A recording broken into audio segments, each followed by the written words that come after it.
ढुङ्गाहरू देऊ उ त्यहाँ माथि चढ ल यहाँ हामी अहिले जोलुको डाँडातिर जोलुको डाँडातिर पुगेका छौँ जोलुको बेस क्याम्प हो यो खगेले फोटो खिच्दैछ हाम्रो फोटो हाने पनि भिडियो अन्त पनि भिडियो हो ल म स्वेटर निकाल्दैछु एकछिनपछि सर्ट पनि निकाल्छु कालो देखिन्छ आकार एकदम अगाडि आइरहनु भएको छ एकदम थाकेको पोजिसनमा भिडियो उफ्रिनु भएको छ केटाहरू एकदम थाकेकै सुरुमा हिँड्दैछन्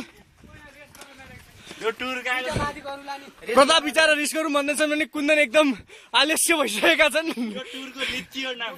लिच्ची टुर अब अगाडिको उकालो एकछिन एकछिन यता सिन हेर्नुहोस् हामी चढेका छौँ यति 100 मिटर माथि सिन भनेको सिन सिन अब एकदम हेर्नुहोस् यो सोलुखुम्बुको पहाड चढे जस्तो ढुङ्गा देखिरहनु भएको छ होला सायद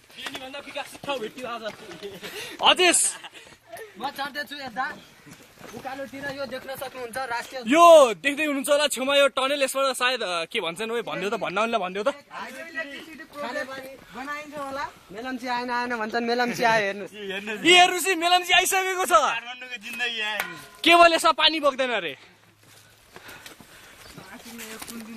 त्यसो नहोला नि ओए भिडियो खिचिरहेको बेला लिच्ची टुर हो यो लिच्ची टुर अहिले पाउँदैन एकदम बाटो हेर्दै थाहा पाउन सक्नुहुन्छ हामी कति सङ्कट गरेर तपाईँहरूलाई यस्तो विकट बेनीभन्दा विकट ठाउँ देखाउन लगिरहेका छौँ त्यो त लाज हो है केटा बेनी चाउ के साथै एउटा खुसीको खबर के छ भन्दाखेरि बेनीकै राउटे हामीसँग छन् अगाडि हिँडिरहेका छन् त्यसै कारण कुनै पनि त्यस्तो डेन्जर सेन्जर हामीलाई फिलिङ भइरहेको छैन के गरे बाघ भालुले हमला गरिहाले बेनीका भालुले बचाए अब उसै त लम्बु गुल्टे यहाँबाट धेरै प्रब्लम हुन्छ आफूलाई त्यति बाल छैन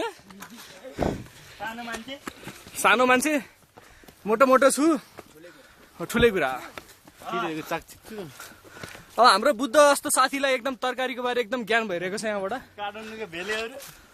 अहिले हामी आइपुगेका छौँ यहाँनिर सगरमाथा आइपुगेका छौँ अहिले